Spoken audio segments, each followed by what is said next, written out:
Ministerio de Educación. Muy buenos días, estimados coordinadores y coordinadores. Karina Ortiz, nuevamente con ustedes en esta tercera videoconferencia. Hoy día traerles el saludo de nuestra directora general, Nora Delgado, y con la participación de nuestras 3 direcciones de línea y la unidad de educación comunitaria para poder compartir con ustedes algunas acciones estratégicas que les van a permitir implementar su plan de trabajo, las actividades que han programado para estos meses. Vamos a tener hoy día la presencia de Óscar Vadillo como responsable de la unidad de educación comunitaria, a Brígida Peraza, ella es la coordinadora de coordinación y gestión de la DEIP, quien también tiene un tema que disertar con ustedes. Alfredo Reategui, él es el especialista de DEVA, que también va a plantear algunas acciones con respecto a esta dirección. Y la última participación tenemos a Clarisa Ocaña. Clarisa Ocaña viene de la DICER y entonces también disertará un tema muy importante que ustedes tienen en su plan de trabajo. Vamos a dar pase a cada uno de ellos, esperamos su atenta participación y como corresponde y ustedes ya han venido desarrollando este tipo de videoconferencias, saben cuáles son las secuencias a seguir, por lo tanto nos mantenemos en comunicación. Muchas gracias, doy pase a Óscar Vadillo. Muy buenos días, estimados coordinadores y coordinadoras. Es un placer poder comunicarme con ustedes para poder compartir algunas ideas, algunas acciones que venimos haciendo a nivel de la Unidad de Educación Comunitaria, pero también, sobre todo, para ver qué acciones ustedes pueden ir desarrollando, que además ya los hemos venido haciendo. Creo que todos me conocen, soy Óscar Vadillo, coordinador de la Unidad de Educación Comunitaria. Podemos ver la primera lámina. Fundamentalmente vamos a conversar sobre los lineamientos de educación comunitaria. No voy a desarrollar, sino queremos que podamos todos tomar en cuenta de que ese es un instrumento que después de la Ley General de Educación y del reglamento, con este instrumento tenemos que ir trabajando en cada una de nuestras regiones. Siguiente. Quiero además señalarles que ustedes pueden escribir algunas de sus preguntas. Si tenemos el tiempo, vamos a poder absolverlas, si no, a través del correo electrónico vamos a poder dar respuestas a sus inquietudes. Por otro lado, al final de la videoconferencia, ustedes van a llenar una encuesta de esta videoconferencia, una encuesta de satisfacción, para poder descargar también las presentaciones que vamos a ir alcanzándoles cada uno de nosotros. Bien, empecemos. Todos nosotros estamos desarrollando actividades en nuestras regiones y todos tienen de alguna manera un conocimiento sobre lo que es los lineamientos de la educación comunitaria. Es la RM 571 que salió el año pasado. En estos lineamientos, fundamentalmente, estamos dándole el rol que tiene el sector, en este caso el sector educación, y las organizaciones de la sociedad. Entonces, una primera tarea, no está dicha acá en estas láminas, pero sí es importante que todos podamos darnos un tiempo para leer los lineamientos. Es más, varios de ustedes ya tienen unas presentaciones que les hemos ido alcanzando sobre el contenido de los lineamientos. Entonces, para todos ustedes, para todos ustedes, para todas las regiones, una de las primeras cosas que le vamos a pedir es hacer este nexo entre sociedad civil y Estado, IDREL y UGEL. Para ello tendríamos que primero identificar a las organizaciones que desarrollan educación comunitaria y a sus representantes y darles a conocer los lineamientos de educación comunitaria y decirles su organización hace educación comunitaria y sería muy importante que pudieran conocer los lineamientos porque hay un derecho que es el reconocimiento de esas organizaciones por su contribución en la construcción de una sociedad educadora. Por otro lado, en algunas regiones ya lo han hecho, en otras están en un proceso inicial.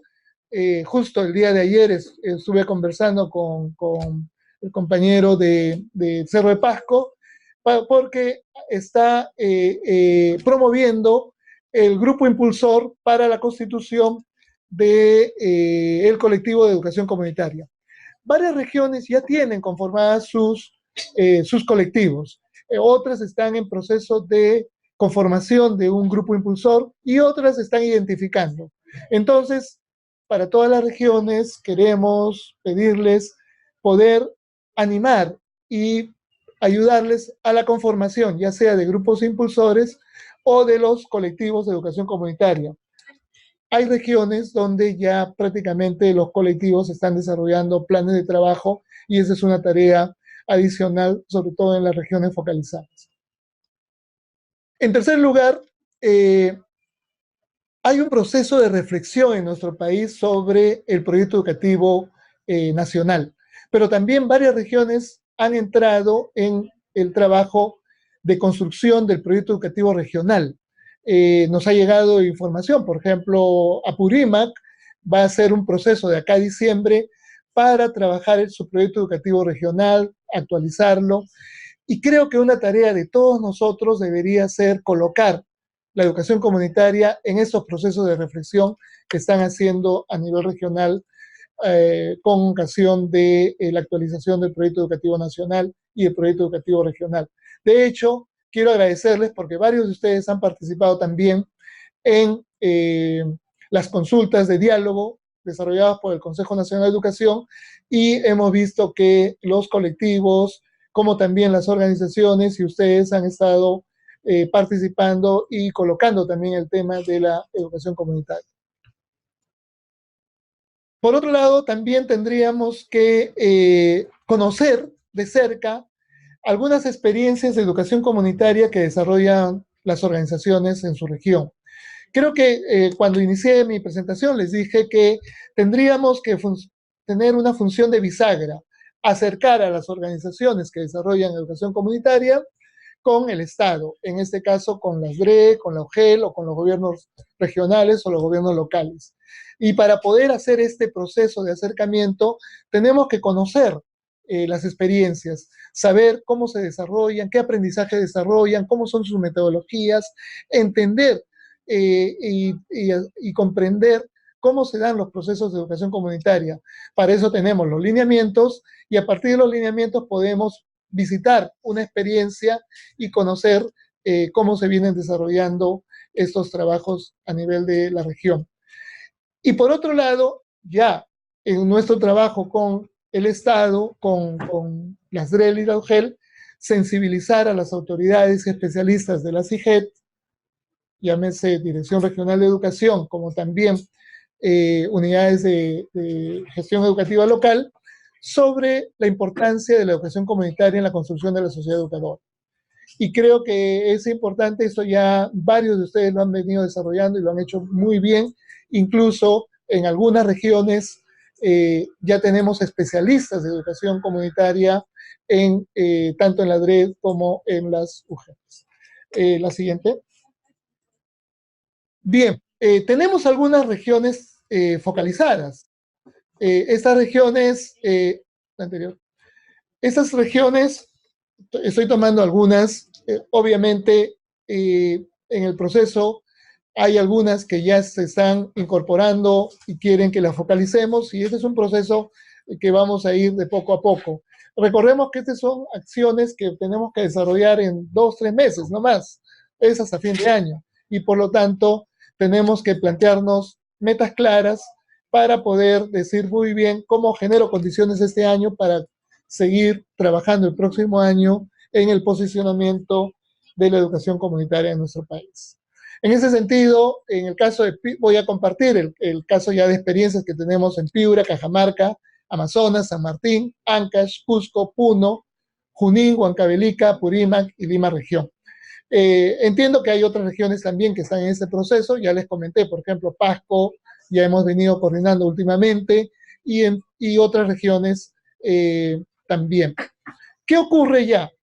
Primero, en la primera lámina hemos visto lo que podemos hacer desde las distintas regiones de manera general, pero ya en estas regiones focalizadas hemos avanzado un poquito más, y estas acciones son las siguientes.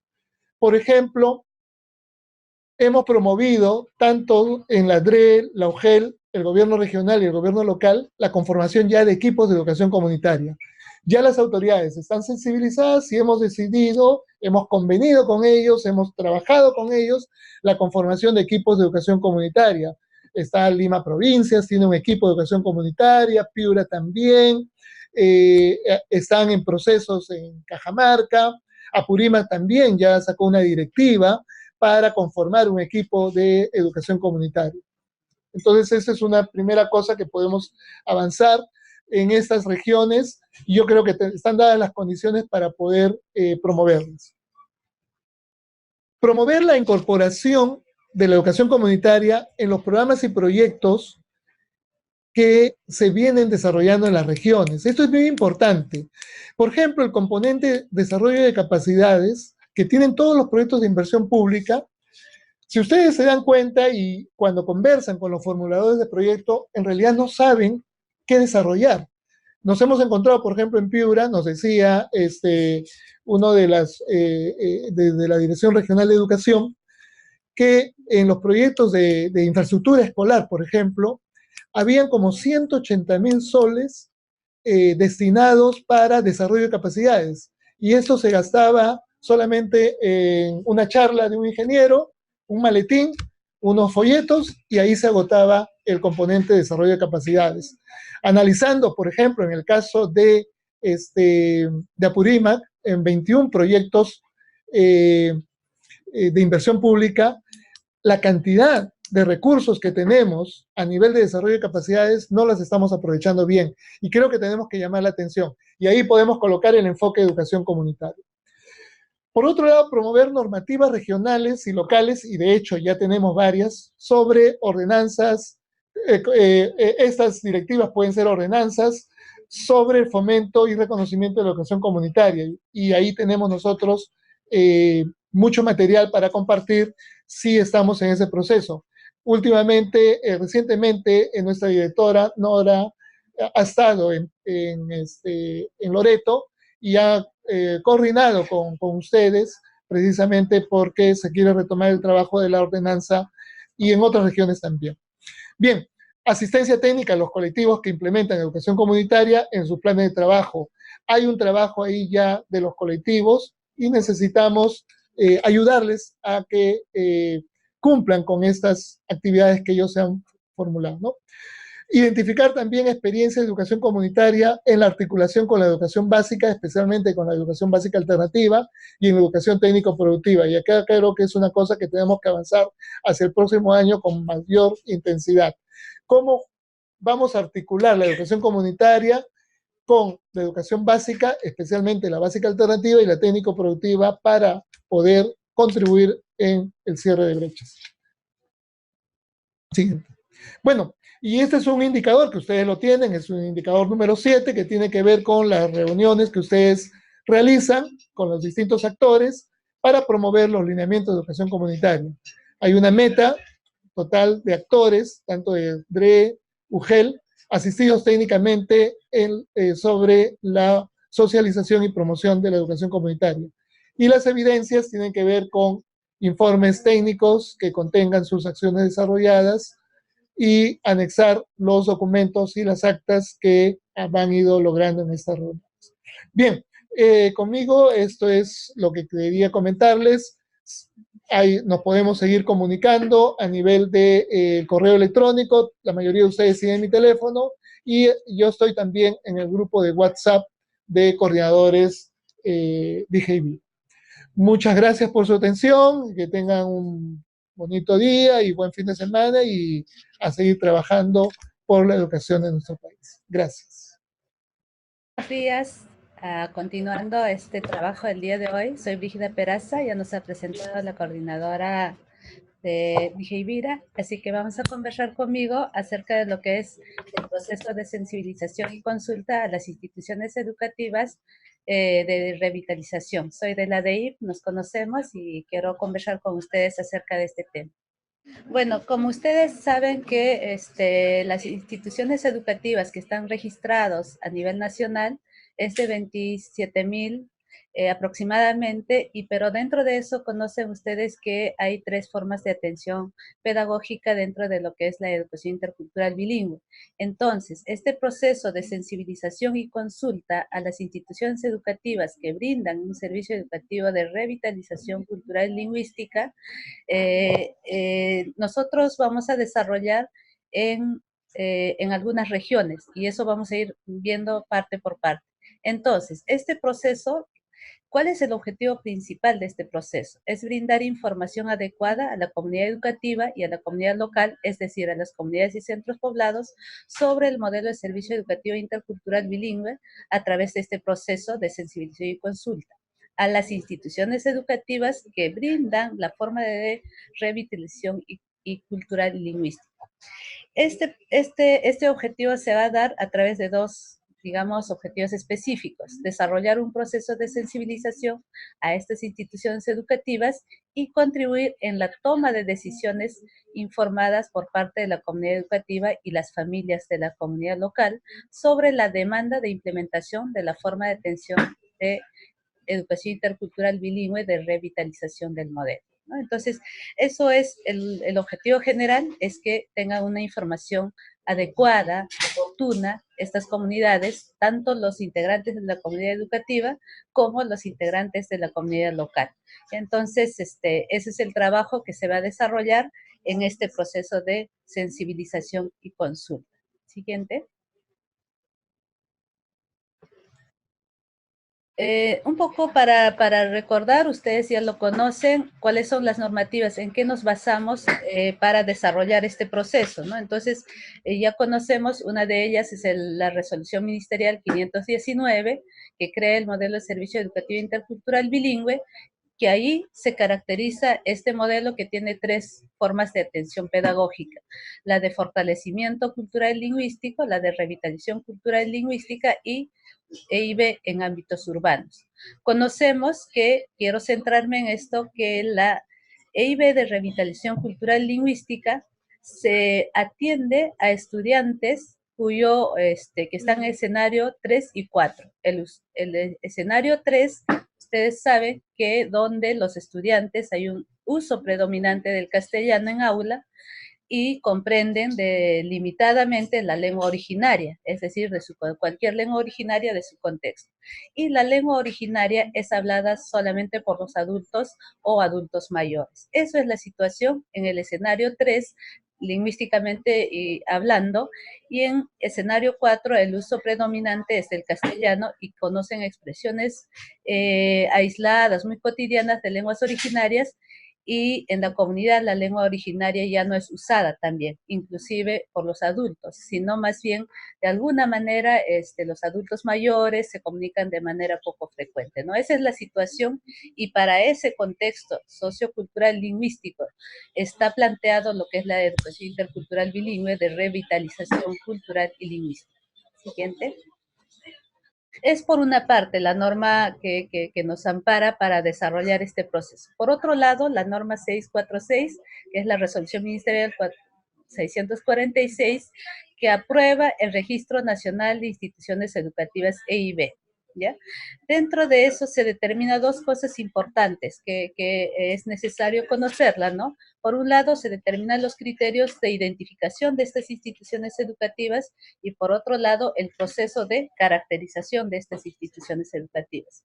Durante el 2017 y 18 se ha desarrollado este proceso de caracterización de las instituciones educativas a través de una institución que es INEI, ¿no? Entonces, por eso tenemos el padrón de instituciones educativas EIB. Eso más o menos lo conocemos, pero también es necesario decir que en el criterio lingüístico, básicamente es que se identifica tanto a los estudiantes que estudian en las instituciones educativas como su contexto, que es el uso de la lengua originaria para su comunicación, tanto en la escuela como fuera de la escuela.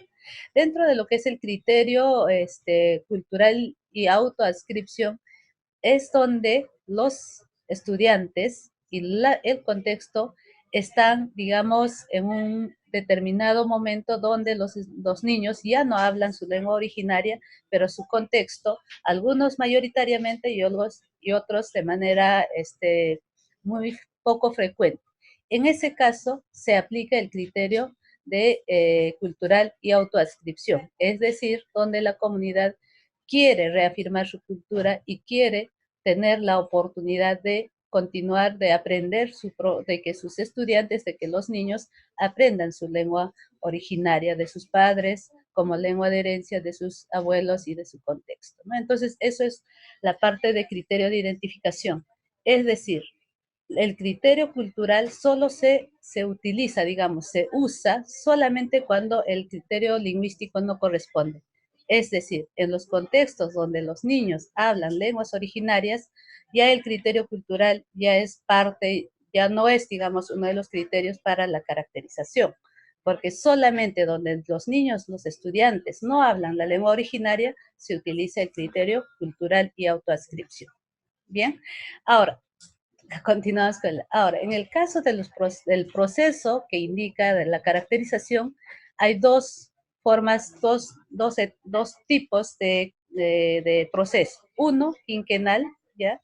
Que se hace cada 5 años y esto puede desarrollar el mismo Ministerio de Educación o una entidad externa, como el caso de INEI, que lo hizo año 2017 y 18. En el caso de excepcional, que casi ustedes conocen y alguna vez hemos conversado, es que se desarrolla cada año, pero esto se desarrolla a solicitud de las instituciones educativas que quieren incorporarse o creen desarrollar una recaracterización, ¿no? Entonces, para eso, el Ministerio de Educación aprueba un cronograma, lo cual ya ha sido, por ejemplo, desarrollado de abril a junio de este año. Igual para el otro año, el Ministerio de Educación aprueba un cronograma y de acuerdo a ese cronograma, las instituciones educativas que quieren integrarse o quieren recaracterizar presentan su solicitud y así empieza la UGEL a verificar todo el trabajo que van a hacer las propias instituciones educativas y la ADRE valida esta información y así el Ministerio de Educación desarrolla su revisión y registra y hace una actualización de este registro de instituciones educativas e INE, ¿no? Siguiente. Bien, como estamos tratando el proceso de sensibilización y consulta, entonces se va a desarrollar en 4 regiones. En sus fichas estaba propuesto 7 regiones, sin embargo no hemos tenido el presupuesto correspondiente para desarrollar en 7 regiones, sino más bien se ha focalizado, digamos, se ha dado esta prioridad solamente en 4 regiones. Es decir, Ayacucho vamos a tener 9 personas que van a desarrollar este trabajo, en Puno 5 personas, en Apurímac 1, el UGEL Andahuaylas y Cusco la UGEL Espinar, ¿no? Entonces vamos a tener en total 16 personas. Eso significa que pueden estar en UGELes correspondientes, vamos a también dar a conocer las UGELes, pero en esta oportunidad quiero mencionar que en Ayacucho, por el momento, solo tenemos una persona que ya está desarrollando en Huamanga, ya está iniciando este trabajo, en Apurímac, ya en Andahuaylas y en Cusco Espinar. En caso de Puno, y las 8 personas que faltan incorporarse en Ayacucho todavía se van a incorporar a través del contrato CAS a partir del 15 de octubre. Entonces, eso también quería a ustedes mencionarles, que podamos hacer esta difusión para que los colegas con esos requisitos que se está solicitando puedan presentarse y podamos iniciar este trabajo a partir del 15 de octubre en Puno y una parte de Ayacucho, ¿no? Eso. Pero, ¿cuál es la meta que tenemos que alcanzar? A 1.135 instituciones educativas visitadas, ¿ya? Y firmadas las actas de demanda de implementación de educación intercultural bilingüe, la forma de atención de revitalización cultural y lingüística. Es decir, lo que dice el producto, ¿no? Acta firmada por la comunidad educativa y la comunidad local sobre la demanda para la implementación de la forma de atención EIB de revitalización cultural y lingüística del modelo de servicio educativo en las instituciones educativas de su comunidad, ¿no? Siguiente. Bien, voy a dar alcance de algunas estrategias que de este proceso. Sin embargo, también nosotros a través del correo los vamos a enviar la guía de trabajo que nos guía generalmente, que van a utilizar el personal que va a estar, y que también ustedes dentro del indicador están las visitas que ustedes pueden desarrollar. En ese caso, nosotros a través del correo vamos a enviar también la guía en sí. Pero aquí quiero adelantarlos algo, ¿no? Es decir, esta estrategia es, por un lado, la coordinación e identificación de comunidades y centros poblados, y por otro lado, las reuniones y asambleas de sensibilización y consulta. Se desarrolla, queremos puntualizar, cuando antes de llegar a la comunidad, el personal, los especialistas deben revisar y preparar las herramientas para desarrollar el proceso de sensibilización, que ya nosotros lo tenemos, ya hemos entregado a los especialistas que ya se encuentran en ejercicio, y también a los que se van a incorporar. Luego, coordinar con las autoridades de la DRE y UGEL. Justamente ahí el trabajo principal de ustedes, el apoyo, la colaboración, la contribución, y que está en sus indicadores para que puedan explicarle este trabajo y ayudar y apoyar al personal que va a estar en las regiones y en las UGELes correspondientes, ¿no? Y durante la intervención en la comunidad o centro poblado, los especialistas contratados para este trabajo y los que vamos a ir contribuyendo deben identificar y entrevistar a los líderes y directivos de la comunidad primero. Ustedes lo saben muy bien, que debemos llegar antes a la comunidad a entrevistar y a conversar con estas autoridades. Luego, realizar una reunión con el director o la directora de la institución educativa identificada, que está dentro de la EIB de Revitalización y Lingüística y Cultural, y también, si es necesario, si el director lo admite, pueden hacerse una reunión con los docentes. Luego de estos dos tipos de coordinación, uno identificar y entrevista con autoridades y otro con el director, se cronograma el desarrollo de la asamblea de sensibilización de consulta sobre la implementación de IB de revitalización. Es muy importante eso. El desarrollo de la asamblea sí tiene que hacerse directamente entre estos dos actores, tanto los actores de la comunidad educativa como los actores de la comunidad o centro poblado donde se ubica la institución educativa. Entonces, esa es el trabajo que tienen que desarrollar los especialistas que van a estar a cargo de este proceso. Posterior, después de la asamblea, es decir, después del trabajo de la comunidad, los especialistas deben registrar el resultado de la asamblea de sensibilización y consulta en el aplicativo formato con enlace que ellos tienen, y tener el informe en físico de las actividades desarrolladas. Todas esas indicaciones, todo el procedimiento nosotros tenemos en una guía que justamente vamos a coordinar con Karina para que podamos ya enviarles a ustedes y que puedan contribuir en el desarrollo de este proceso. Como ustedes ya conocen, dentro de sus actividades tienen indicadores como número de reuniones de socialización realizadas con directivos de UGEL y autoridades locales sobre el proceso de sensibilización y consulta a las instituciones educativas de revitalización cultural y lingüística. Ustedes tienen un informe después, a partir de este trabajo que se ha desarrollado, y como evidencia el informe técnico que contiene acciones desarrolladas, el lugar y fecha, agenda, participantes, conclusiones y o compromisos, ¿no? Entonces hay que anexar copias de acta de compromiso, el registro de participantes debidamente firmados, fotografías y otros. Es decir, ustedes durante la coordinación con las UGELes pueden tener estas evidencias, así como cuando ya coordinemos las visitas en las escuelas, tal como se hace de acuerdo al protocolo que hemos presentado y que también en sus correos lo van a tener ustedes, ¿no? ¿no? Entonces, eso es lo que yo quería compartirlos. Si hay alguna pregunta al momento o posteriormente también vamos a seguir comunicándonos.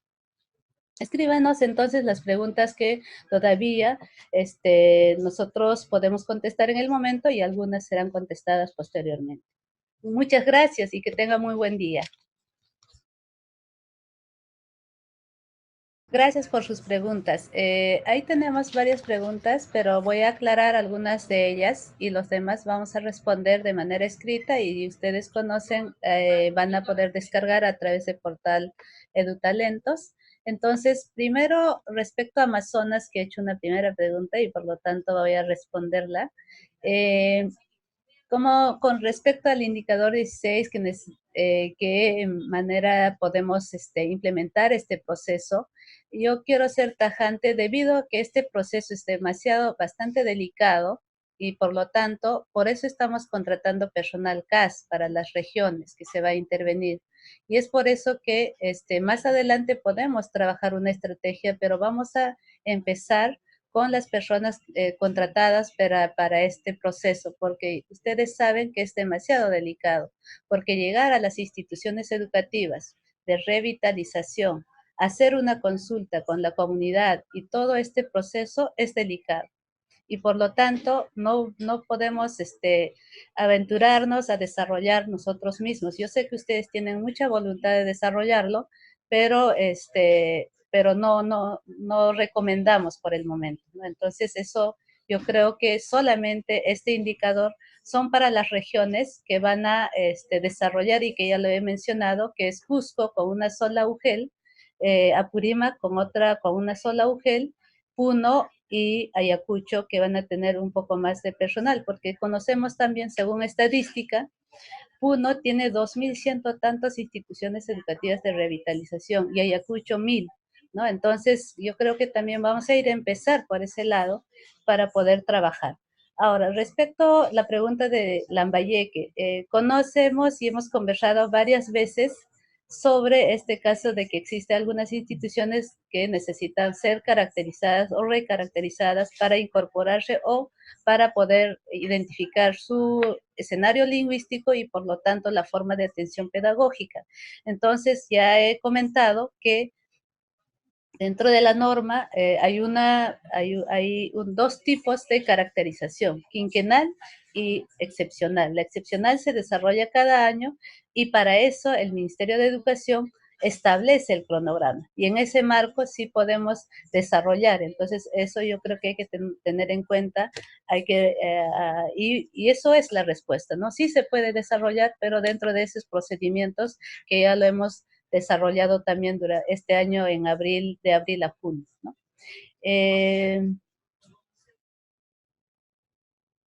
Luego, Ayacucho, ¿no? Este proceso de sensibilización, quienes hacen el seguimiento a los colegas que van a realizar el trabajo que necesitan, un trabajo serio, es verdad, y responsable para evitar problemas en las regiones. Efectivamente, por eso al inicio dije, ¿no? Es un trabajo bastante delicado, y por lo tanto, nosotros desde la DEIP estamos teniendo, o el equipo está a cargo, por lo menos el equipo de gestión, como el equipo de lenguas y el equipo de planificación, que está a cargo y somos los que vamos a dar seguimiento. Y sin embargo, nosotros queremos, y por eso al inicio dije que necesitamos el apoyo de cada uno de ustedes en estas regiones. Y ese es el indicador que ustedes pueden acompañar a estos especialistas a trabajar con las UGELes, porque las UGELes van a tener este conocimiento. Ellos pueden disponer de un especialista, de su especialista de IB, por ejemplo, para que pueda acompañar a este especialista contratado, ¿no? Entonces, de esa manera es el trabajo, como dice, serio que tiene que desarrollarse y también manteniendo el protocolo. Por eso nosotros decimos que el protocolo es, primero, tiene que coordinar, revisar sus herramientas que tiene que utilizar, luego coordinar con la UGEL, dar a conocer, explicar muy bien y recién ir al terreno, y en el terreno primero tiene que ir a la comunidad local, al centro poblado y al director, a los profesores y convocar esta asamblea que va a ser con la participación de la directivos de la comunidad local y el director, los docentes, estudiantes y las familias organizadas, ya sea en CONEI, en APAFA o comités de aula. O sea, tiene que organizarse de esa manera. Por eso hemos dado tiempos prudentes, por lo menos 2 días por institución educativa. Todo ese detalle está escrito en la guía que vamos a poder enviar. Entonces, ahora, en cuanto a otras preguntas como ampliación, todo eso, ¿cuánto? Nosotros sí teníamos una ampliación, pero también hay que ver las decisiones presupuestales para este año, ¿no? Gracias. Como dije, vamos a contestar las demás preguntas, no se preocupen, de manera escrita, y también ya vamos a ir comunicándonos por correo electrónico también. Muchas gracias. Buenas tardes, estimadas coordinadores y coordinadoras regionales. Mi nombre es Alfredo Reategui, soy especialista del equipo de gestión de la Dirección de Educación Básica Alternativa. Y bueno, estamos participando en esta videoconferencia con ustedes para brindar algunas orientaciones generales respecto al programa de alfabetización continuidad educativa, desde la incidencia regional y la asistencia técnica, que son las acciones estratégicas que se han planificado.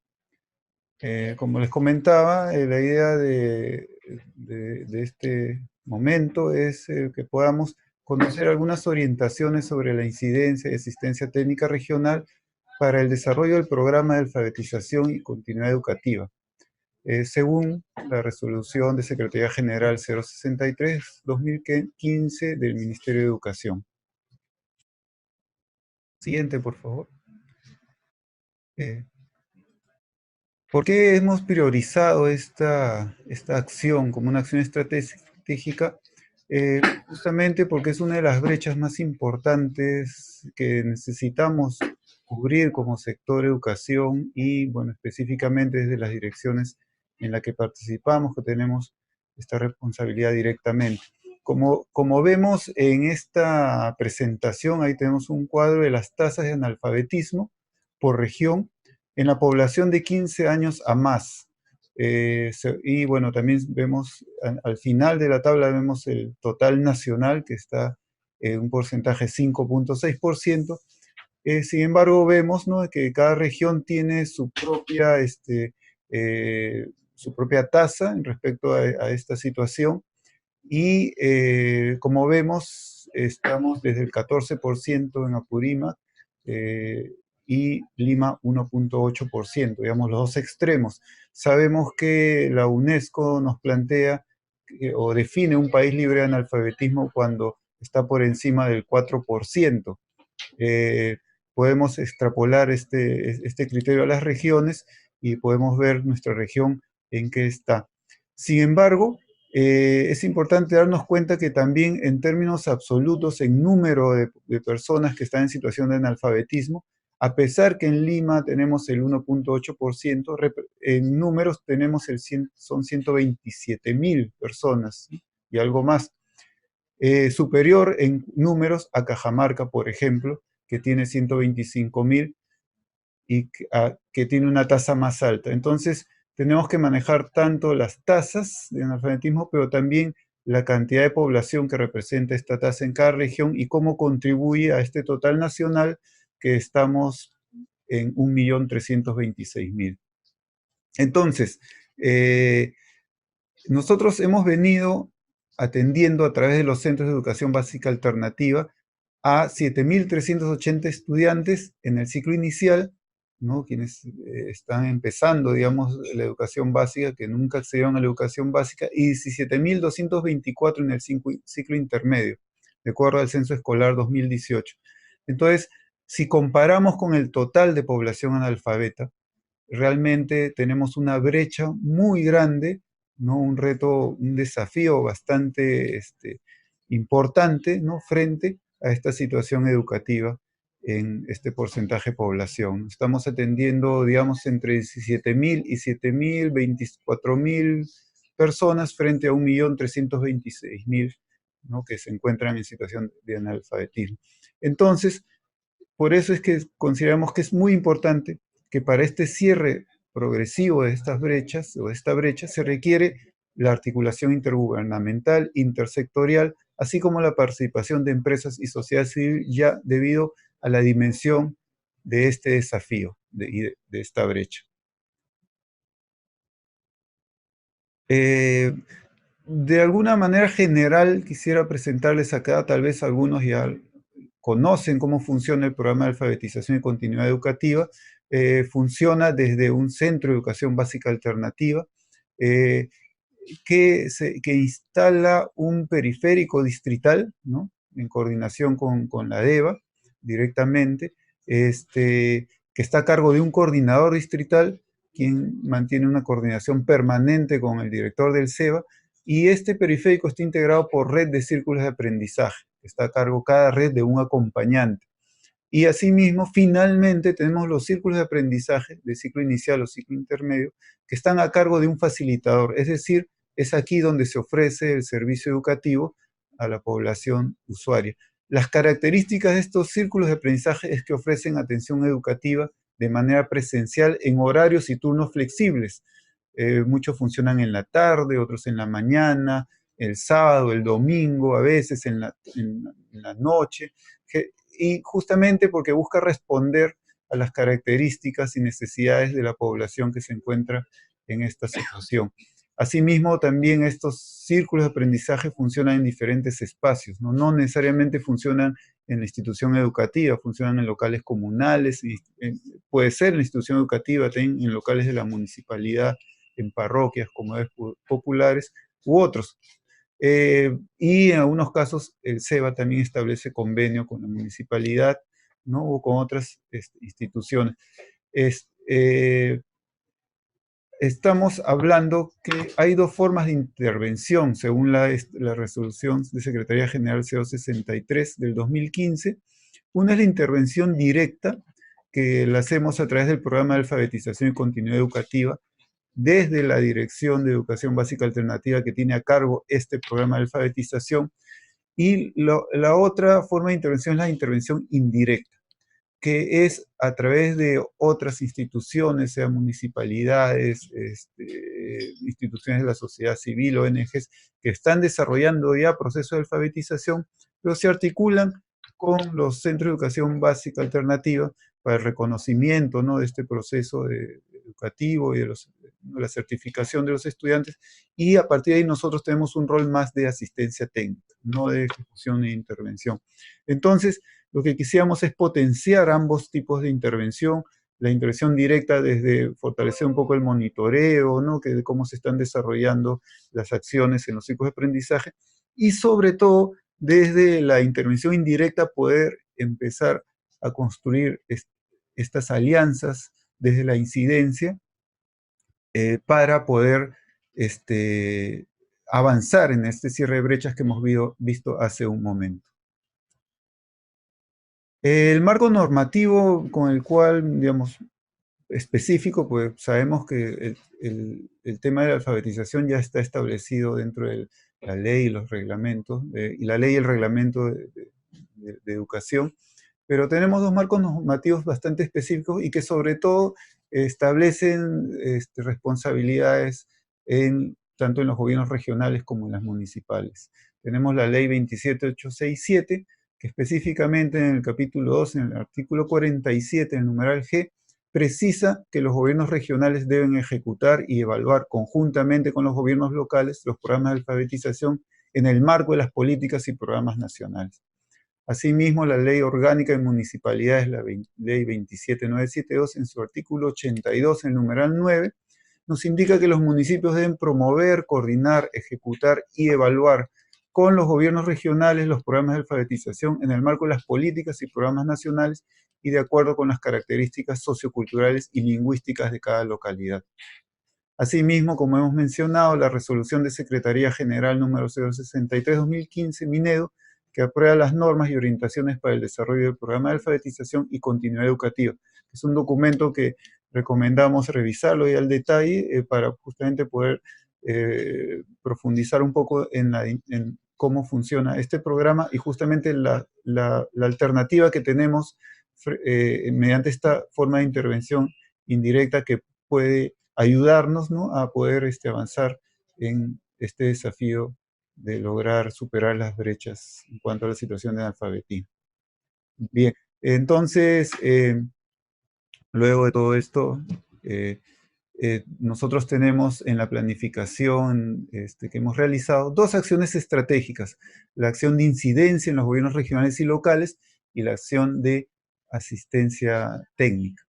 En cuanto a la incidencia, específicamente en el tema que estamos compartiendo ahora, nosotros hemos planteado 2 objetivos que los gobiernos locales, regionales puedan incluir, sea en planes de desarrollo, en sus POI, en sus POAS y otros instrumentos de planificación o de gestión, acciones estratégicas para la alfabetización, por un lado, y a través de ello poder ampliar la cobertura del programa mediante la forma de intervención indirecta, como les mencionaba, a través de la articulación con empresas, sector privado u organizaciones de la sociedad civil, además, ¿no?, de los gobiernos locales y regionales, en este marco normativo que hemos presentado. Entonces, ahí también sabemos que hay experiencias y que ya se están realizando este tipo de articulación. Lo que queremos es identificarlas, potenciarlas, acompañarlas, ¿no?, para poder, en la perspectiva del cierre de brechas. El indicador que tenemos son reuniones de coordinación. Entonces, lo que queríamos compartir ahora es cuál es la tarea que tenemos en estas reuniones de coordinación para poder llegar a estos objetivos. En cuanto a esta acción estratégica de la incidencia, tenemos que en estas reuniones de coordinación vamos a informar y sensibilizar sobre tasas de analfabetismo y factores asociados a ellos. No sabemos que el analfabetismo no es, como toda situación educativa, no es una causa única, sino hay una serie de factores que justamente a través de las alianzas con los gobiernos locales, regionales, podemos atenderlos también, ¿no?, de una manera más integral. Mediante esta sensibilización e información a las autoridades en el marco normativo en que ellos comparten responsabilidades, esperamos que se pueda priorizar la alfabetización en la agenda de los gobiernos regionales y locales, ¿no?, que se pueda agendar este tema con una importancia prioritaria, digamos, y que se puedan a partir de ello ya establecer acciones concretas. Asimismo, necesitamos identificar y coordinar con aliados estratégicos, sean otros sectores, ¿no? Por ejemplo, en algunos casos los círculos de alfabetización se implementan en alianza con programas sociales, por ejemplo, ¿no?, que contribuyen con cuestiones logísticas generalmente, o con la movilización de la comunidad, etcétera. La sociedad civil, también hay instituciones, ONGs que ya están realizando procesos educativos de alfabetización, y empresas en donde también, a través de la responsabilidad social, podemos establecer alianzas importantes frente a esta problemática. Entonces, a partir de esto, en estas reuniones de coordinación, buscamos justamente acordar estas acciones estratégicas con gobiernos regionales, locales y aliados. Entonces, eso es lo que, en cuanto a lo que es la incidencia. Y en cuanto a la asistencia técnica, con equipos técnicos regionales, que como vemos abajo de esta presentación, los equipos técnicos regionales han sido conformados mediante resolución directorial de las direcciones regionales de educación para el fortalecimiento de capacidades, asistencia técnica, acompañamiento y monitoreo de los centros de educación básica alternativa.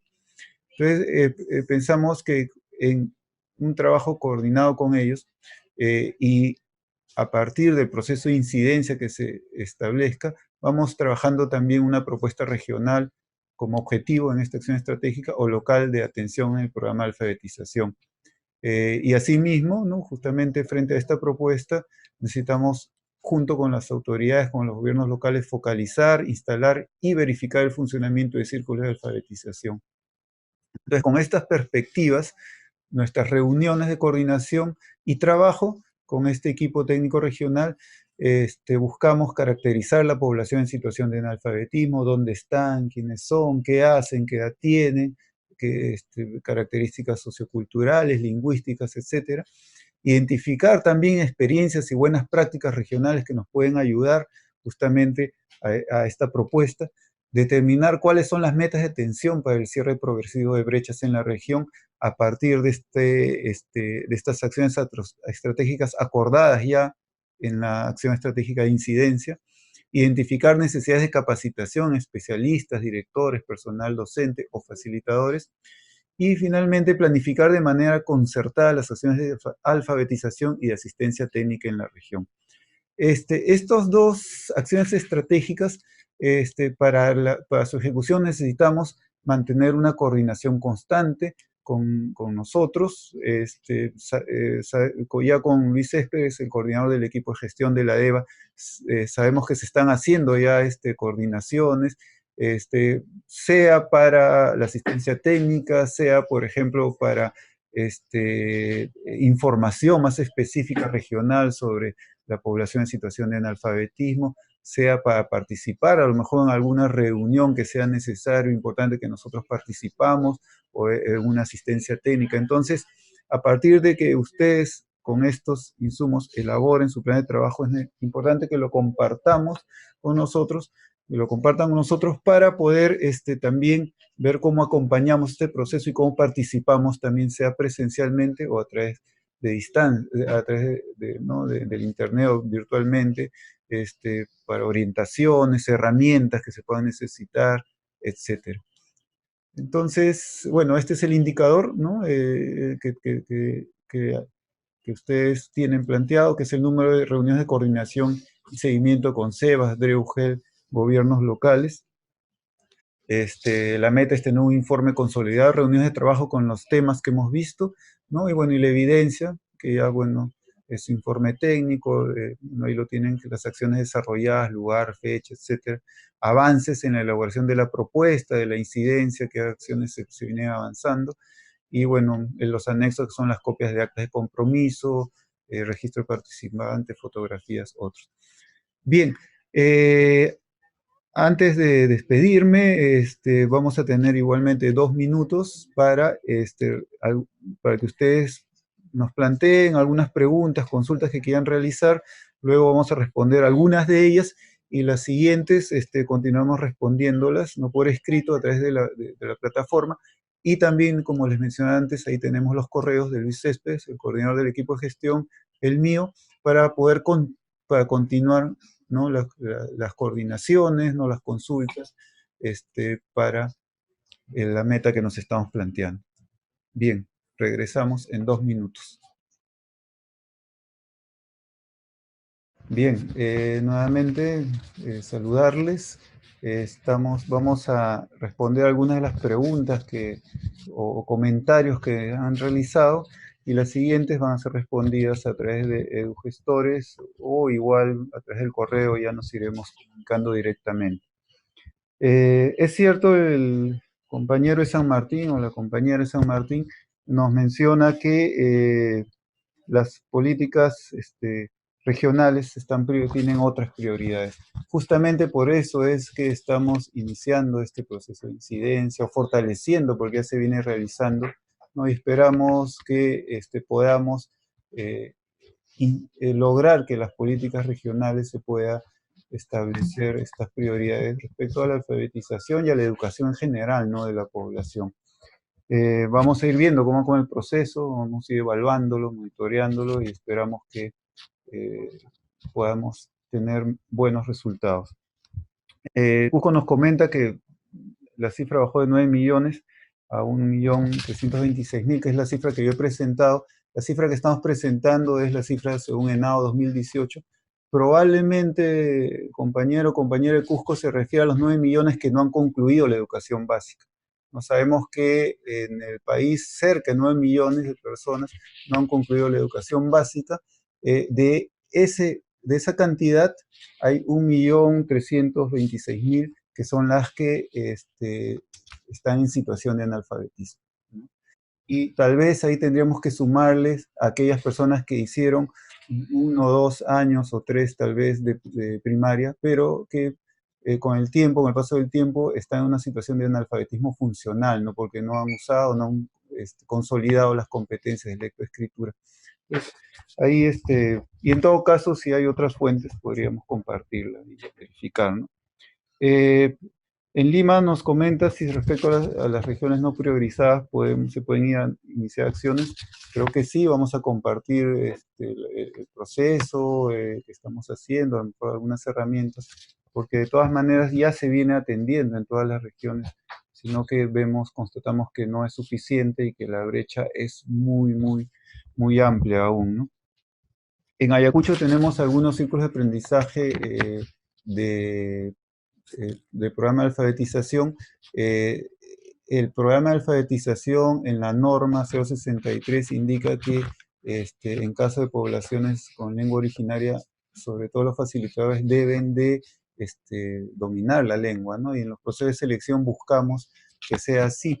Y también sí es importante que podamos articularnos desde el modelo de IB, ¿no? Entonces eso también es una tarea que hay que ir fortaleciendo, coordinando con los compañeros. En ANCAS me preguntan si es que se puede realizar este proceso desde los periféricos de los CEBAS.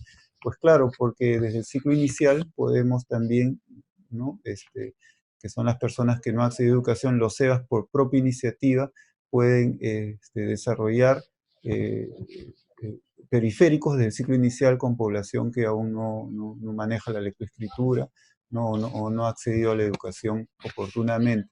Entonces sí es posible y más bien hay que animar también a los CEBAS que se acerquen a través de los periféricos a la población que requiere esta atención educativa, ya que en unos casos nos señalan, hemos visto, sabemos que se, aparentemente no hay demanda, pero si vamos hacia la población que la necesita, como hemos visto en las cifras, tenemos todavía una demanda pendiente por atender. Bien, continuaremos con estas conversaciones, estas coordinaciones. Como les comentaba hace un rato, todo este proceso nosotros lo vamos a ir acompañando y brindando herramientas, información de manera presencial o si es necesario estar también presente en las regiones. Ustedes desde su rol y desde su presencia en el territorio, creo que tienen un potencial bastante importante para realizar este trabajo y complementarlo con el que nosotros venimos haciendo desde aquí. Muchas gracias, buenas tardes. No se olviden que al final de la videoconferencia se les aparecerá un link para llenar la encuesta de satisfacción y finalmente cuando terminen de llenar la encuesta de satisfacción podrán descargar la presentación de esta videoconferencia. Muchas gracias, un gusto de comunicarme con ustedes esta vía. Saludos de los compañeros de la DEVA y hasta pronto. Buenos días, amigos y amigas, coordinadores regionales de la DIJEIVIRA.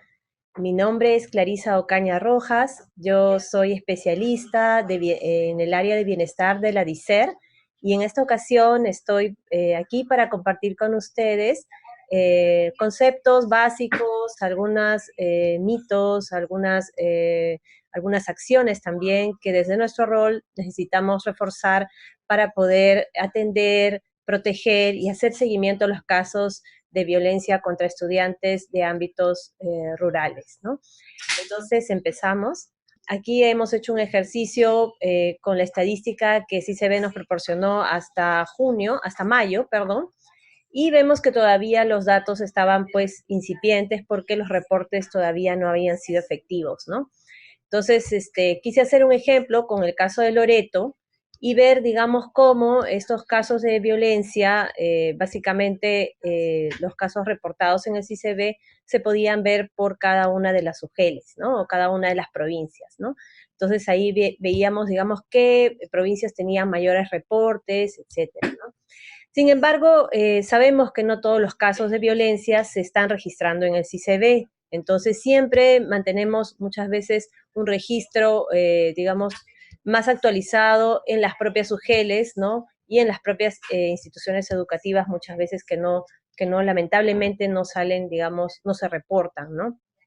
Entonces, esto también contrastándolo con los, digamos, en la región Loreto, digamos, tenemos 57 casos, 45 casos han sido perpetrados por personal de las instituciones educativas, ¿no? Hablamos de un 79% de ellos que son, digamos, perpetrados por nuestros propios, en este caso, los propios docentes o personal de la IE.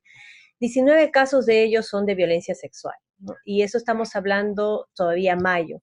En los reportes últimos estamos viendo que se eleva más o menos a 52 casos de violencia sexual, solamente hablando de la región Loreto como un ejemplo, ¿no?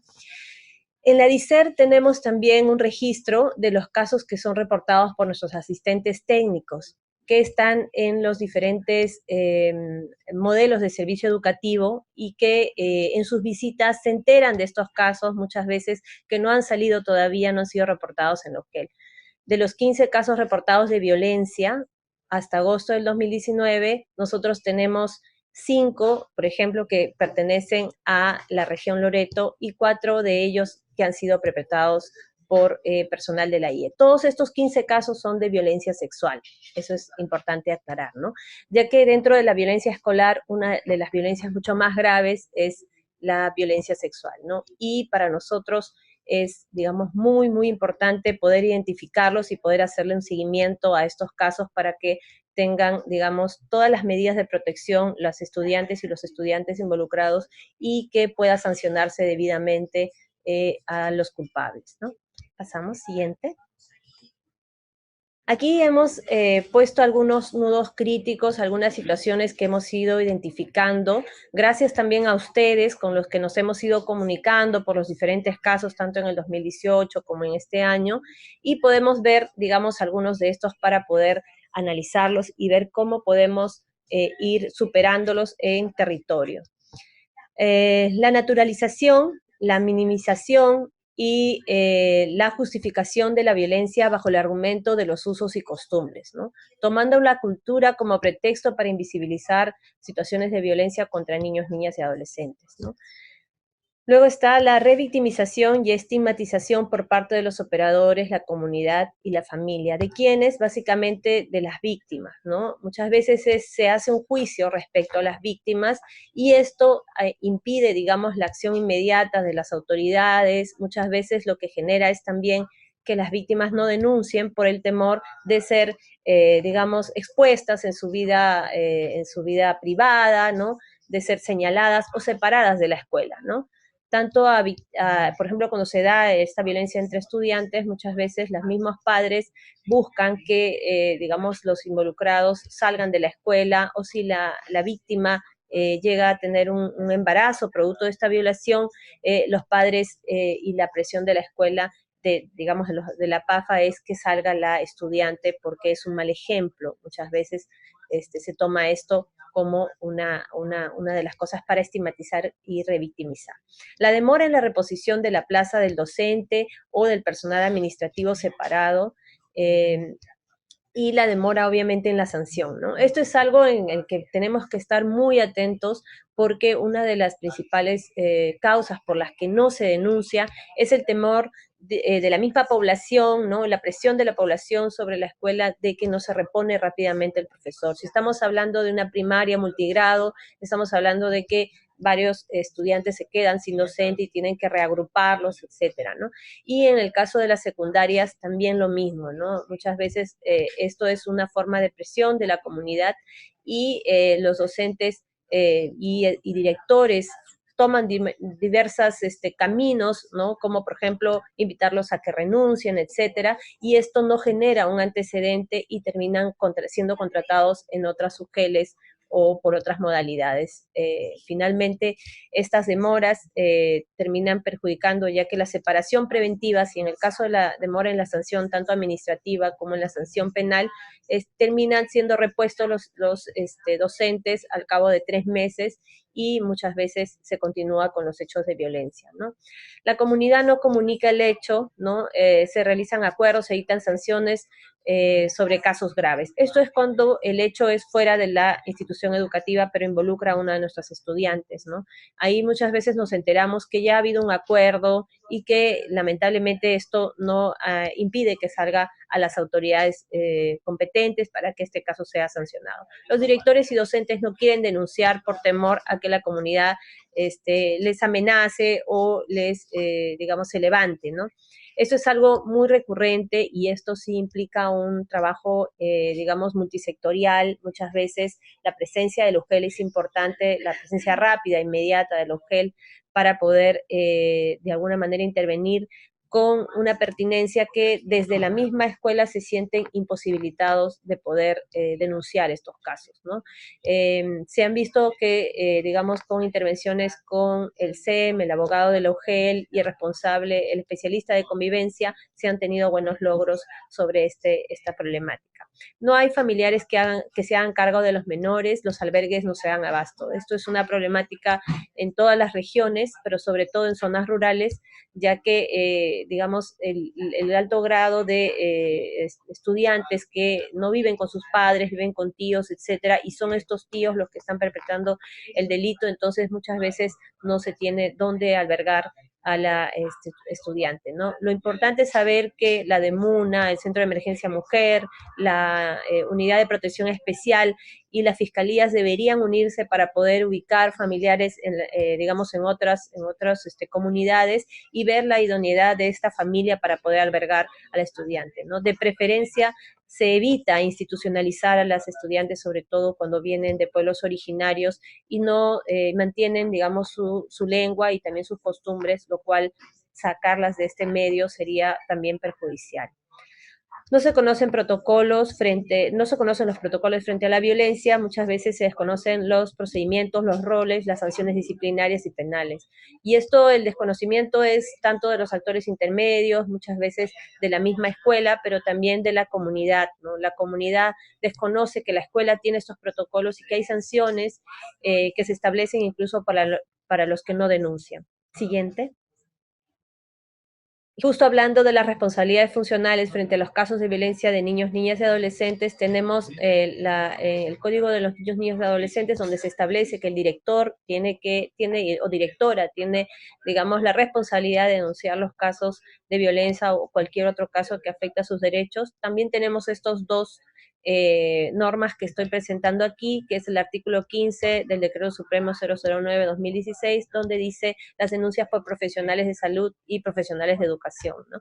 Muchos de los casos, digamos, son primeros detectados, ya sea por profesionales de salud o por personal de la institución educativa. Entonces, el Estado debe garantizar que ningún niño, niña y adolescente se quede, digamos, en una situación de violencia o viva una situación de violencia, sino que esto debe ser reportado y debe ser protegida la víctima y sancionado, ¿no? Y en el artículo 21, 13 del decreto ley 1386, ¿no?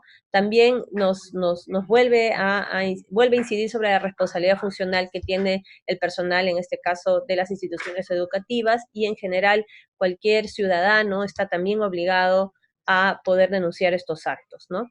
Y hay sanciones administrativas, ¿no? Respecto a esto, ¿no? Incluso de deshabilitación, etcétera, por no haber denunciado, digamos, haber incumplido esta responsabilidad funcional.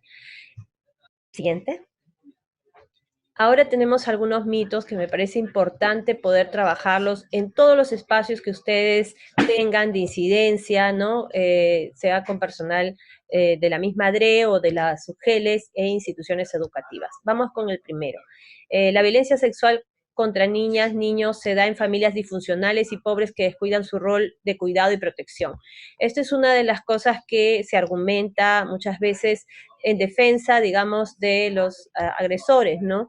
Se argumenta de que la madre no está pendiente de los hijos, de que la familia, digamos, descuida a los hijos, ¿no? Los expone, etcétera, ¿no? Entonces, esto lo que hace es restar responsabilidad a los implicados, ¿no? Muchas veces se ve comunidades que sancionan a los padres, ¿no? Y no sancionan efectivamente a los culpables, ¿no?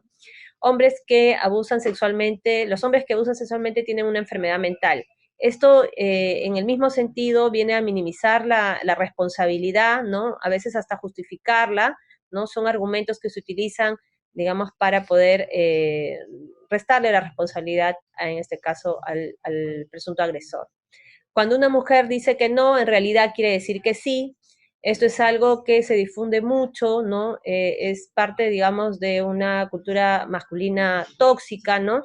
Que llamamos machismo y que, digamos, está muy impregnado en los medios de comunicación, en todas partes, ¿no? Entonces es importante hablar acerca del consentimiento, ¿no? Que, digamos, no tergiversar y no tomar esta situación como una situación incluso hasta de burla, ¿no? Los hombres por naturaleza no pueden controlar sus impulsos sexuales. Esto va un poco en relación también a que siempre se habla de que es la víctima quien provoca, ¿no? Que en este caso los hombres no se pueden negar frente a una situación así, ¿no? Entonces, ahí es importante reforzar todo lo que es educación sexual integral, ¿no? Y poder trabajar con los mismos docentes sobre estas ideas que puedan tener al respecto. Las adolescentes de la Amazonía desarrollan más rápido su sexualidad que en otras zonas, ¿no? Esto es un mito muy, muy arraigado, ¿no? Tanto de las personas foráneas que llegan a las zonas amazónicas, muchas veces por trabajo, en las zonas de explotación minera, etcétera, y tienen estas ideas y digamos, se ven reforzadas muchas veces por las mismas personas de la zona que terminan un poco generando situaciones de vulnerabilidad muy, muy fuerte para las niñas, niños de las zonas amazónicas, ¿no? Existen niñas y adolescentes que provocan actos de violencia con su conducta, personalidad. Esto es algo también que se escuchan los argumentos, ¿no? Ella me provocó, ella entraba a mi cuarto, etcétera, ¿no? Los argumentos de los mismos docentes respecto a sus alumnas, ¿no? Que, digamos, ellas eran las que pedían ir y hacer, incluso se ha detectado que existen docentes que, digamos, traen estudiantes a que les hagan servicios como lavarles la ropa, ¿no? Atenderles, etcétera. Entonces, toda esa situación, digamos, que en teoría ellos dicen está permitida por sus padres, digamos, no se puede permitir ya que ellos están cumpliendo un rol dentro de una institución educativa, ¿no? La mayoría de las veces la violencia sexual es cometida por personas extrañas a la familia. Eso también es algo que muy difundido y hace que, digamos, las personas no conozcan, digamos, de que esto se puede dar muchas veces no solamente dentro del hogar o, digamos, de las personas que conviven, sino también por familiares, ¿no? A veces en zonas rurales el profesor también es familiar del estudiante, ¿no? Y entonces ese tipo de situaciones hay que detectarlas y hay que ir trabajándolas en los espacios que tengamos, ¿no? Finalmente, los mitos y creencias sobre la violencia tienen el objetivo de, como les decía, de minimizar, naturalizar, justificar, asimismo buscar restar responsabilidad sobre los agresores. Siguiente. ¿Quiénes tenemos en terreno? ¿Quiénes están actuando, deberían actuar de acuerdo a la normativa en las zonas rurales? ¿No? Tenemos obviamente a la directora o director de la institución educativa, ¿no? Que es la autoridad máxima dentro del modelo o dentro de las primarias multigrados monolingües o EIB, etcétera, todos los tipos de, digamos, de modelos que tenemos en nuestra dirección, ¿no? Está también el responsable de convivencia, que es un docente o una docente, ¿no? Que tiene este cargo que ha sido designado por la directora o director, ¿no? Y que forma parte del comité de tutoría y orientación educativa, ¿no? Entonces, en las escuelas primarias multigrado, normalmente es el director o directora quien asume, ya que no hay, digamos, muchos docentes, ¿no? Con quien delegar esta responsabilidad. Básicamente en la escuela, ¿no? Donde están estos dos actores, ¿no? Es importante que se fortalezca el rol, ¿no? Ya que muchas veces se ha visto casos donde los responsables de convivencia han sido los que han avisado, ya que el director o directora por algunas situaciones no quiere denunciar o porque está implicada o implicado o porque tiene temor a la comunidad, ¿no? Entonces muchas veces es el responsable de convivencia quien ha dado aviso, haciendo, digamos, cumpliendo su función y su rol adecuadamente, ¿no? Luego tenemos a nivel de la UGEL al especialista de convivencia, ¿no? El especialista de convivencia es alguien que está capacitado, básicamente lo que brinda es asistencia, va a las instituciones educativas que presentan problemáticas complejas o brinda asistencia a los directores, directoras y responsables de convivencia para que puedan hacer la denuncia y puedan hacerle el respectivo seguimiento y reportarlo en el CICB, ¿no? Ahorita, en este momento sabemos que la DGC está contratando equipos interdisciplinarios, ¿no? Itinerantes. Probablemente de repente por el correo podamos compartir en qué zonas están para que ustedes tengan conocimiento de eso y poder coordinar con estos equipos.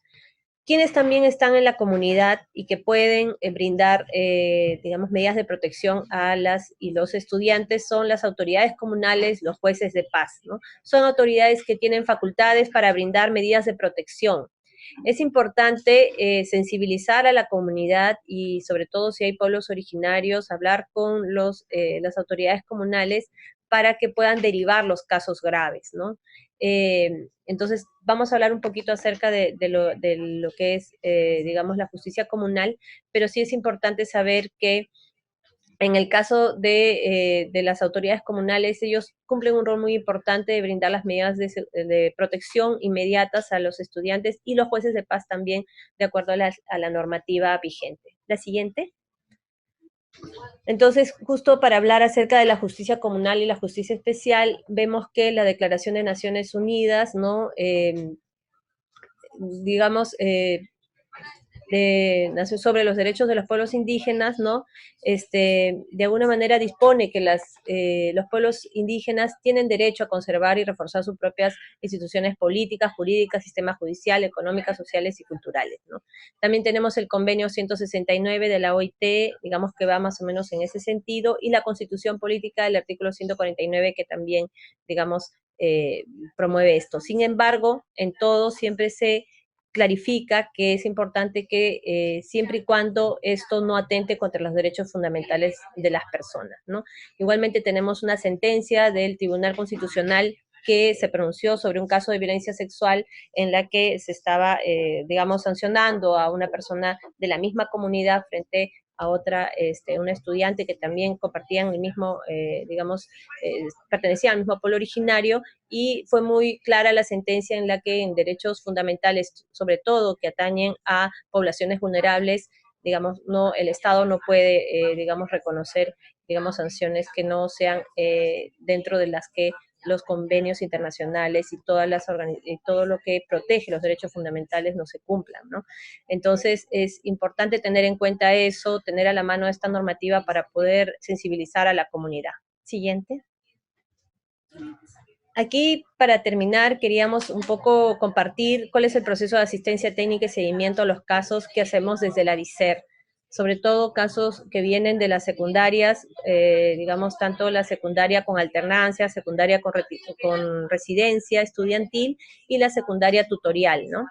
Tenemos para nosotros, este trabajo lo hacemos de manera consensuada tanto con la Dirección General, que es la DGIVIRA, como también la DGC y otras direcciones que se puedan sumar dependiendo de la complejidad del caso, ¿no? En el nivel 1 nos enteramos del caso por el asistente técnico y esto, digamos, con asistencia nuestra y la asistencia de la DGC, se puede resolver dentro de la institución educativa, ¿no? Y con la red de aliados que están en el distrito o en la provincia. Entonces son casos en los que los directores, directoras, digamos, toman conocimiento y denuncian esto y piden apoyo a la UGEL para poder hacer este proceso. En el nivel 2 tenemos casos un poco más complejos en los que se requiere una intervención multisectorial a nivel local o regional, ¿no? Entonces ahí tenemos que los actores de la IE, de la institución educativa, desconocen, ¿no?, sus roles y se ven imposibilitados de actuar en función a los protocolos que establece los lineamientos frente a la atención y protección de la violencia. O también puede ser que no haya actores locales que cuenten con la capacidad suficiente para la atención del caso. En este nivel también estamos coordinando y vamos a ver en la siguiente lámina cómo vamos a trabajar. En el nivel 2 y en el nivel 3 está la coordinación que hace desde la DICER Bienestar, luego está la DGC, que lidera y elabora un plan, ¿no? Para poder intervenir conjuntamente con el coordinador de Vira y los sectores aliados. Esto se ha dado en algunos casos, pero este protocolo todavía está, digamos, en este proceso de validación, ¿no? Y en un tercer momento, ¿no? Y en el caso del coordinador o coordinadora de la Vira, su rol básicamente es de activar, articular e incidir, ¿no? Sobre el seguimiento de los casos, ya sea a nivel de la UGEL o a nivel de la DRE. Eso es un nivel 2, digamos. Pero hay un nivel 3 de casos muy complejos en los que sí se requiere una intervención multisectorial a nivel central. Y ahí, digamos, la DICER, una vez que toma conocimiento de estos casos dentro de sus modelos o dentro de la primaria multigrado, lo que hace es coordinar, digamos, internamente con DGC, DGDET, para poder establecer acciones y responsabilidades. Coordinan y evalúan una intervención directa desde la central, ¿no? Trabaja de la mano y establece un plan de trabajo tanto la DGC, la UGEL y la DRE para poder establecer responsabilidades para la intervención. Y en el caso del rol del coordinador es tomar conocimiento, articular, incidir, ¿no? Si es que fuera el caso, ¿no?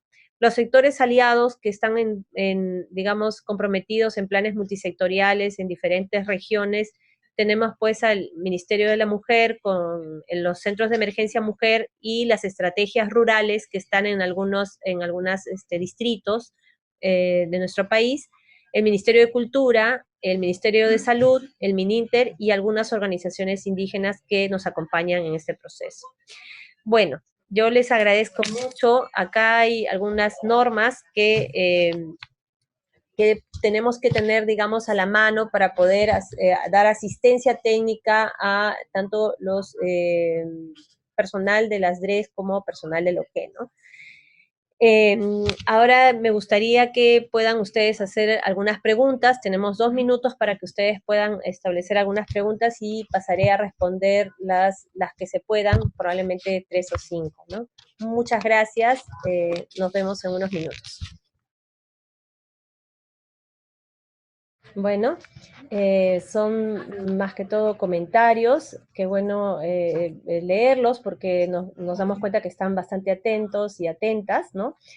Sí, efectivamente, se necesita ganar aliados y trabajar desde una mirada territorial, totalmente de acuerdo, cada zona tiene sus particularidades, podemos encontrar algunos actores, digamos, como las rondas campesinas, etcétera, en diferentes zonas y esos actores también tienen responsabilidad, digamos, sobre esta problemática, ¿no?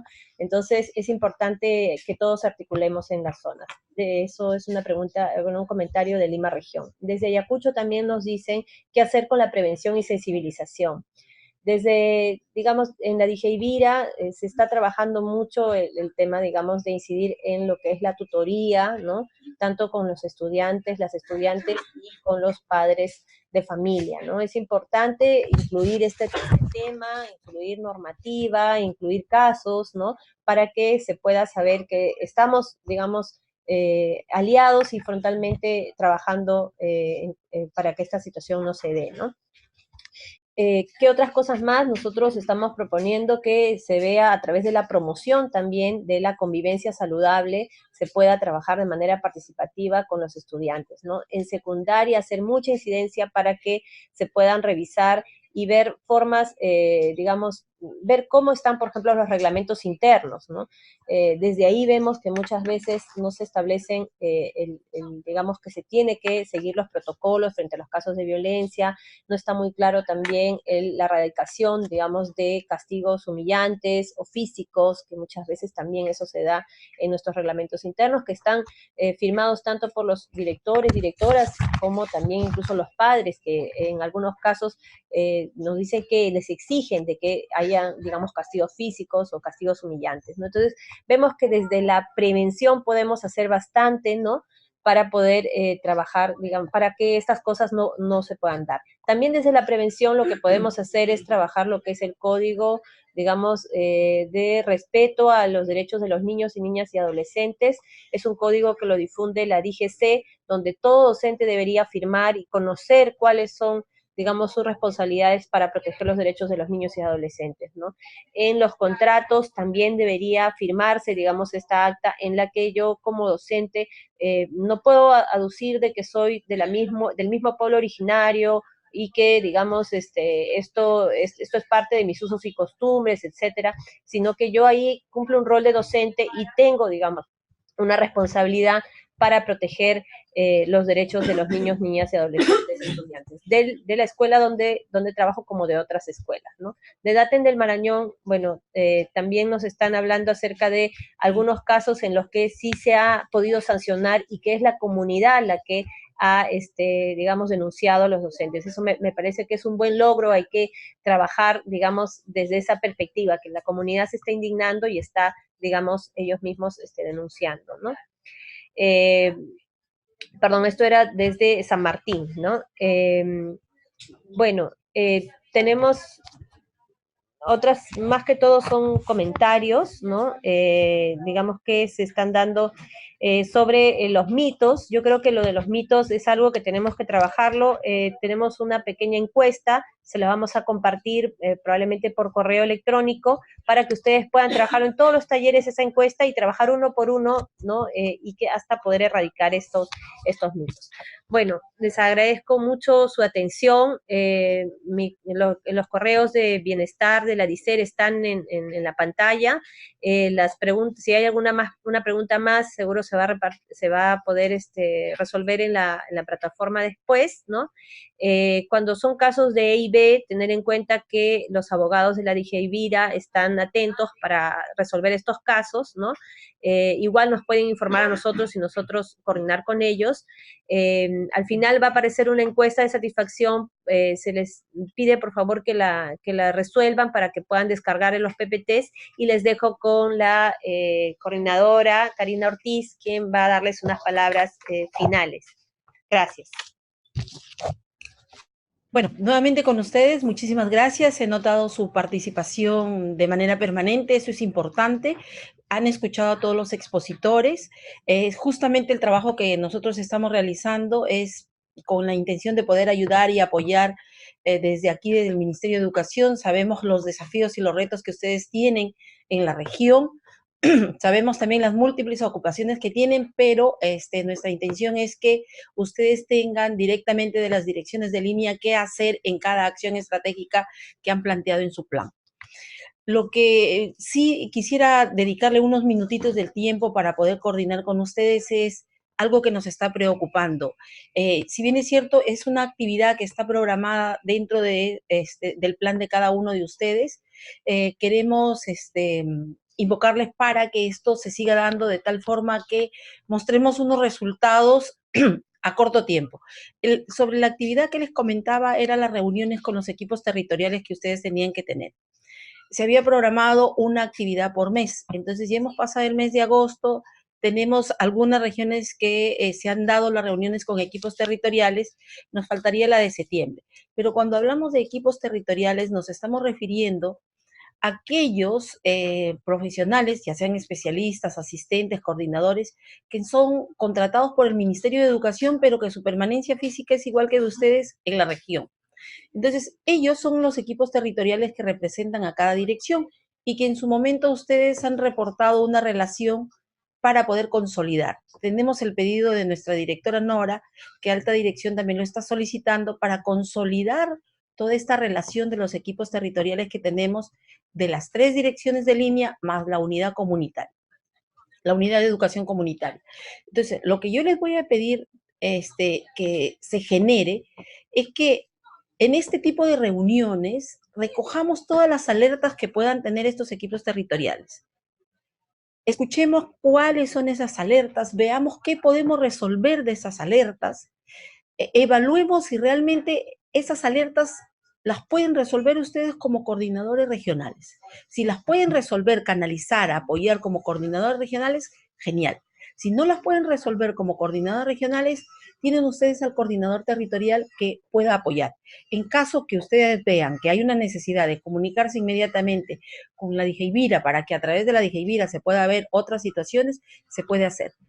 Pero lo importante es que ustedes conozcan cuáles son las alertas, cuáles son los problemas, cuáles son los cuellos de botella, cuáles son las dificultades que tienen estos equipos territoriales y poderlos resolver. Cuando llegue una persona de alta dirección, ya sea la ministra, la viceministra, cualquier director general o cualquier otro director, y necesite coordinar con ellos, ustedes van a saber identificarlos, pero también, si no tienen la oportunidad de que estos equipos, estos especialistas territoriales vengan a la capital de la provincia o al lugar donde llegue la persona de alta dirección, ustedes sepan cuáles son los problemas y puedan comentarle a esta persona o a este director general que va y sepa cuál es la problemática. Entonces, lo que nosotros como equipo de gestión y coordinación tenemos que mostrar es que conocemos la realidad de todos ellos y conocemos la realidad y lo que está ocurriendo en el territorio a través de estos especialistas pedagógicos regionales que tenemos o cualquiera sea su nomenclatura que se les llame por nombre desde cada dirección de línea, ¿no? Mostremos eso, por favor, es la preocupación que tenemos ahorita, es la alerta que tenemos ahorita, que nos falta reunirnos con los equipos territoriales y yo por favor se los pido de que veamos estrategias de cómo hacerlo. Sabemos que unos están en el norte, otros en el sur y va a ser imposible reunirnos con todos, pero veamos estrategias y yo creo que ese tipo de estrategias ustedes las manejan muy bien, conocen su territorio, saben cómo hacerlo y solamente esperamos los resultados de estas reuniones de equipos territoriales. Aquellos coordinadores que aún no envían esta relación de los equipos territoriales, por favor, hágalo en el transcurso del día, que hoy día vamos a consolidar para pasárselo a nuestra directora y la directora se lo pueda pasar a alta dirección, que es un requerimiento urgente. Muchísimas gracias. La próxima semana tenemos una nueva videoconferencia que es con respecto a el balance de la política IBE, pero también tenemos un pendiente con DICER sobre 3 indicadores que ustedes deben de trabajar. Entonces vamos a estar coordinando. Lo que sí les pedimos es que si la videoconferencia se programa para la mañana, siempre va a ser a las 10, y si es para la tarde, siempre va a ser a las 3 de la tarde. Ustedes estén puntuales, se conectan, y yo voy a estar llamando a cada uno de ustedes porque esta nueva forma y modalidad de trabajo que estamos emprendiendo, me gustaría escuchar a cada uno de ustedes cuál es su opinión, qué es lo que sí estamos avanzando, qué debemos mejorar, qué sugieren para que el equipo pueda seguir fortaleciéndose y pueda seguir dando resultados. Entonces, me estoy dando un tiempito de llamar. Sé que no puedo hacer, me planteé una meta, 5 diarios, ayer solo pude con 3, espero hoy día poder cumplir, y sigamos, por favor, sigamos, que esto lo hacemos por el bien de nuestros niños, niñas, adolescentes y todas las personas que tenemos como responsabilidad en su trayectoria educativa. Muchísimas gracias, hasta otra oportunidad y espero verlos pronto. Gracias. Gobierno del Perú. El Perú primero.